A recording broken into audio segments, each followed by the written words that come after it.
Story 1. Girlfriend, 24 female, saying I, 25 male, shouldn't be spending my birthday with friends. It's my birthday next month, and for the last 2 years since I've been with my partner, we have gone away for the day for my birthday. It's never been on the actual birthday since we've been at work, but it's been the weekend after or before. This time my birthday is Friday, and my girlfriend and I have been looking at a nearby city to go to for the day on Saturday, but nothing has been planned yet. This morning, a friend from university that I've not seen in a while made a group chat with a group of 5 of us from university who haven't had a chance to catch up in over a year and a half. They were talking about meeting up for the weekend next month, and the only weekend that everyone was free was my birthday weekend. Every other weekend of the month, at least 3 of us couldn't make it. I mentioned to my girlfriend the possibility of us going away for the day either the weekend before or the weekend after the original weekend we looked at, since both of us were also free on those weekends, and I explained why. She said I was being unfair and that I'd rather spend my birthday with friends. I pointed out that wasn't the case, and it was the only weekend we could all meet up, and I didn't know when I'd get the chance to see them again. I mentioned that we weren't doing anything on my actual birthday anyway, so it should be fine doing a different weekend. She just said I was prioritizing seeing friends over spending my birthday with her, but I just see it as the plans I've made with my girlfriend we can do another weekend like we've done every year, whereas the plans with my friends can only be done on this weekend, but she says I should cancel them. I'm not sure what to do or how to handle this. Does anyone have any advice? Yeah. Tell her you're gonna hang out with your friends. In fact, I would go so far as to say, if you found out these friends were getting together, you would be justified in going, hey, you know what I'd actually love to do? Is get together with my friends as well on my birthday, because even though you're my girlfriend, you cannot provide every single bit of social want and need that I have 100% of the time. No partners can do that. That's not a reasonable thing to expect from another human being, and so I should get to see my friends. The fact that she's guilting you about something on your birthday is gross. And I don't like that. That is controlling. And that is maybe she's not trying to be controlling. Maybe she is insecure. Maybe there's something going on that she needs some help to work through, maybe even with a professional. I don't know, but what she's doing isn't okay and isn't healthy, and to make you feel guilty about wanting to see friends that you haven't seen for a year and a half on your birthday is not okay. Story 2. My son wants to be a landlord and is insulting me because I am a tenant. My, 41 male, son, 15 male, has taken a keen interest in becoming a landlord, but has also started insulting me for not owning my own house. I'm glad to see he's taken some initiative, however, I am concerned about his mindset. We currently live in an apartment, and he's told me that I am a failure and a rentoid, and that he is embarrassed to be related to someone without any land. I tried to explain to him that houses cost a lot and that I've worked very hard to provide for our family and that there is nothing wrong with choosing to rent. I also explained to him that landlords often mistreat their tenants and that if he wants to be a landlord, he should work on being a kind one. However, he insisted that it is the right of landlords to charge whatever they want and has said that when he is a landlord, he wants to evict single mothers, which I found very concerning. He spends a lot of time on the internet, and I'm worried some ideas from online may be influencing his thinking. This month, when the landlord came to collect rent, my son offered him a $50 tip out of his own money. I tried to explain that you do not tip landlords, but he insisted I was being a greedy renter and taking advantage of the landlord. I explained that we paid significant rent already, but he did not listen. Before this started, he was really into video games and did not seem to try very hard in school, which I found concerning. On the one hand, his grades have improved, and he's even started walking around the neighborhood offering to shovel to make some extra money, which he has put into savings. However, his words hurt me, and I feel his mindset is not constructive and compassionate. I don't want to discourage this newfound success, but I am very worried about him. Yeah, I'm sorry. I would have an easier time if I had a child and I found a birthmark with the numbers 666 on the back of his head or something. I would be more okay with that than if my teenage child came to me and said, I want to be a landlord and evict single mothers. I would back away, just like, what have I done? Where did I fail as a parent to create such a monstrous wart upon society? Like, there can be good landlords. Don't get me wrong, not a lot of them, in my experience, but there can be good ones. But it sounds like your son wants to be one of the bad landlords, like a specifically awful human being landlord, and I feel like that's terrible. And if the internet's at fault for that, we need to shut this whole thing down. Story 3. Screw your HOA and its ridiculous rules. Back in high school, I was all about my car. Don't get me wrong, it was a rolling piece of crap, but it was my car. It had a trade-in value of maybe $5, but it was my car. I was learning how to take care of it, by which I mean I found where the dipstick was and how to pull it out. I hadn't yet moved on to tire inflation, one step at a time. One day after school, I drove over to my friend's place. We jumped out, popped the hood, pulled the dipstick, checked the oil, and it was fine, so put the hood back down. I had no idea what a homeowners association was, nor what it meant. I was just a happy, ignorant teenager, easy to demonstrate how responsible I was with my wheels. A few days go by, and we're hanging out at my friend's place when his mom comes home. She starts giving us the business in that I'm annoyed, but trying not to be voice, about a warning she received from the HOA regarding repairing cars in your driveway, complete with a photo of my piece of crap with the hood up.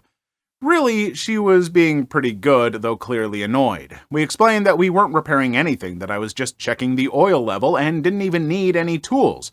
Picture just had the hood up. She softens quite a bit, and the focus of her annoyed shift from us to the HOA, since it's entirely reasonable for anyone to check the level of oil in a car. She finds her copy of the HOA rules, and we all read them together. Sure enough, there's a bylaw that says you can't repair a car in the driveway. I protested that I wasn't repairing anything, I was just checking the oil. Reading the exact rules on exactly what was forbidden sparked an idea. I look at my friend, raise an eyebrow, and say, "Fight the power? Fight the power." I propose my plan to his mom and ask for permission since she's going to have to deal with the fallout. She's on board since she thinks this is supremely stupid, and we set in motion. Cue the MC. Every day after school, my friend and I drove our POS machines to his place, parked in their driveway, raised the hoods, and just looked at the engines. No tools were even near them. We didn't check the oil. We didn't so much as touch them nor wipe them down with a rag. All we did was expose them to the birds, the sky, and God above to just let them breathe. After a while, I got bored, so I started setting up an easel and drawing my engine 10 minutes at a time. My friend had to one-up me, so decided he needed some tasteful artistic photos with his engine.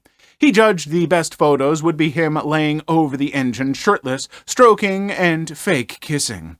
Just absurd, over-the-top, moronic high schooler stuff. Predictably, the HOA was on us like stink on crap. The warnings quickly turned into fines, complete with pictures of both vehicles with their hoods up. Then more pictures with mine with its hood up and an easel in front. Then even more pictures with my friend with its hood up, him laying in the engine compartment and me taking pictures of him with a camera. Soon enough, his mom let us know it was time for the monthly HOA meeting. Of course, all three of us had to go in person to protest the fines. So, the motley pair of us show up along with his mom and his mom's stack of fine notices. I brought along my engine drawing, and we printed some of my friend's boudoir engine photos larger than normal. After a while, it was new business time, and my friend's mom stepped up. I'm pretty sure they expected her to play the "my son and his friends are morons, please make these fines go away since I didn't know what they were doing" sympathy card. Nope, not a chance. She politely but firmly attested that she was being sent fines for something that wasn't in the bylaws and asked the board to stop. One of the board members spoke up saying that working on cars was against the bylaws and clearly that was going on since both hoods were up. Or, oh, you should have seen their faces when she corrected them that the bylaws said no repairs were allowed, that there were no repairs going on in any of the pictures since no tools were visible, and that we were just doing art projects for school. Even longer faces were seen when she showed my, truthfully completely terrible drawing of my engine, along with the date stamped a couple weeks ago picture. This was back when film cameras stamped a date directly on the picture of my friend trying to seduce his engine. The HOA president called for a 5-minute recess, during which the board huddled in a corner of the room. After the recess, the president succinctly said, "Ma'am, we're going to dismiss all your fines. Have a nice evening." We damn near danced out of that meeting. Being the obnoxious crap heads that my friend and I were, we had to do the drawing/photo routine a few more times just to make sure they weren't going to start sending more fines. They wisely didn't, and being victorious, we soon found other ways to annoy them. Folks, please do whatever you possibly can to annoy your local HOAs. Homeowners associations are, by and large, bad. They suck. They suck absolute crap. I hate them. I hate them so very much. I don't even have an HOA where I live, and I want to keep it that way, but they are spreading across the nation, and they suck. Maybe there are some good ones out there that do some good in the world, and boy, if they exist, good for them. I've never had a friend talk about their HOA in a positive way, but sure. I'm sure if you're on the board and drinking in that power, you just love the HOA because you're a villain. You're an awful, terrible villain. You are the neighborhood Lex Luthor. And yes, that's as pathetic as it sounds. Story 4. I gave my ex-fiancé back the ring 10 years ago. He's still furious. Recently, I, 31 female, celebrated my birthday. As I moved across the country a few years ago, my besties came back home and I had a video party together drinking some wine. It was a grand old time, and eventually the talk turned nostalgic, and one of the gal pals brought up running into my ex-fiancé. We all revealed the classic story, and one of them said to post here for giggles. So, to begin this saga, we need to turn the clock back to a decade when I, 21 at the time, was dating and then engaged to X, 32 male at the time. Hindsight, the age gap was the first red flag among many other flags he waved like an entire color guard in a high school band. Like him making much more than me, but in welding school full-time and working 2 jobs, paid for everything.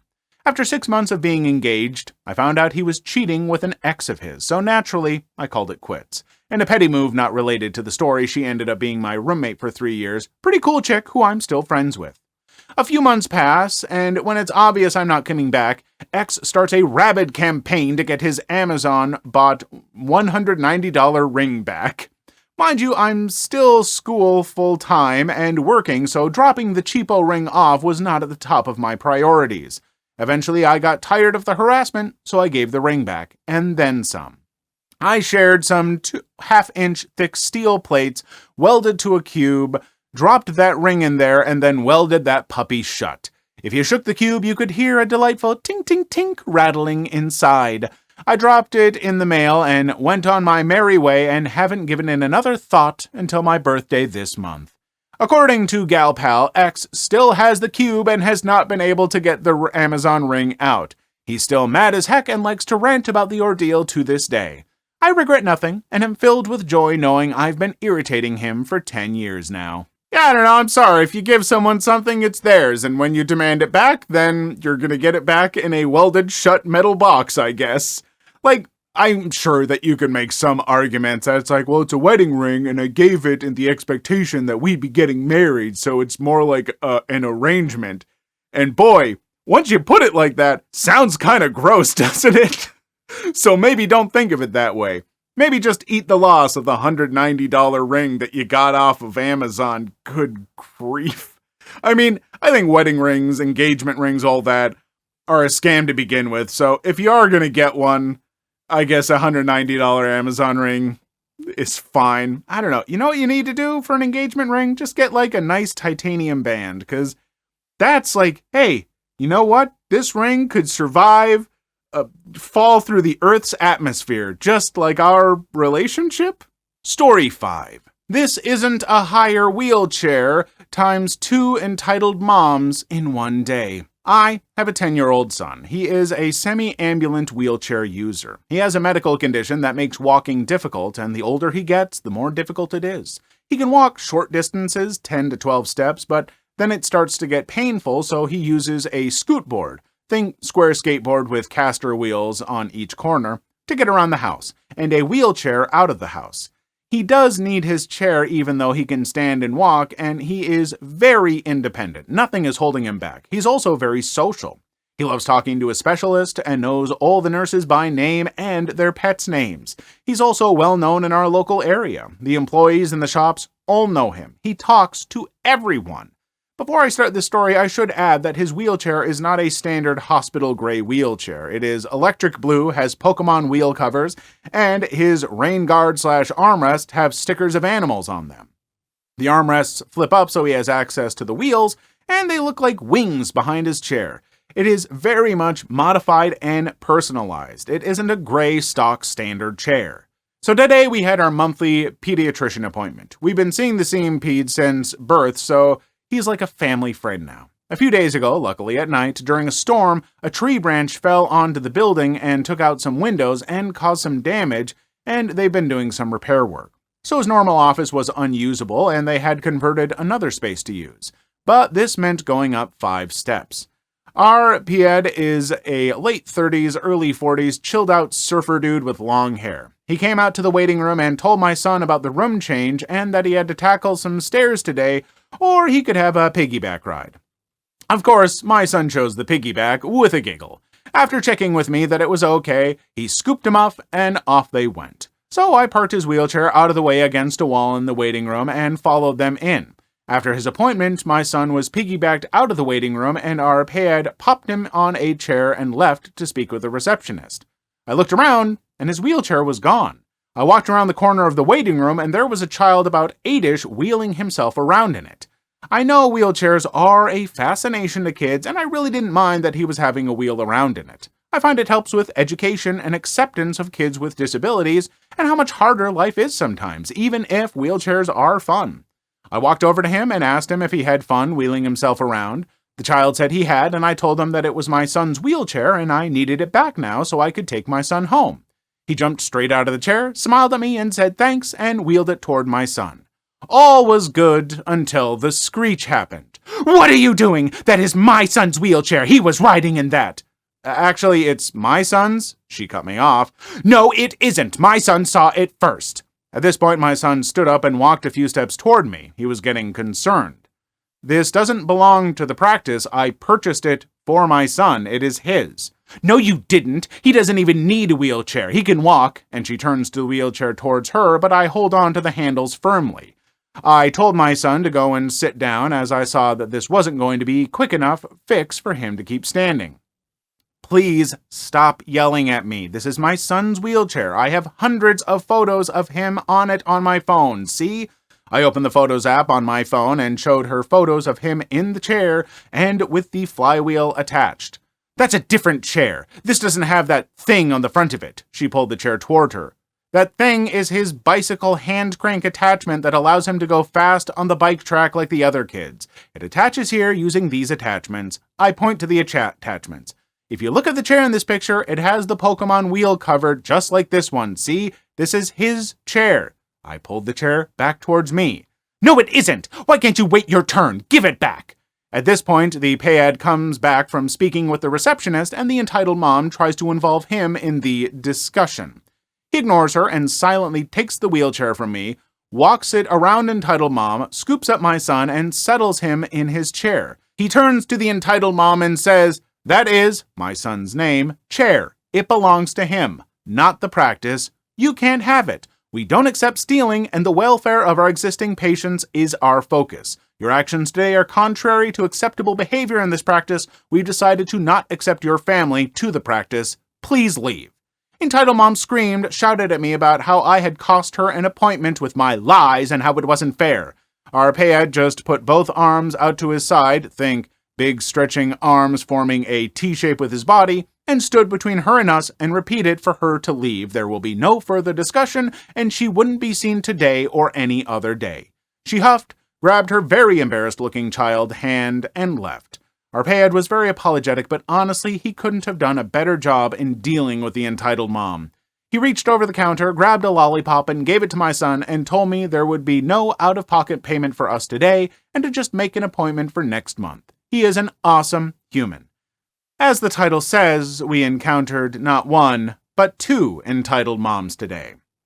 As we drove the hour and a bit home to our smallish town and stopped at the supermarket to grab some groceries, my son likes to zoom around the supermarket, getting items and bringing them back to me, before zooming off again for the next thing on the list.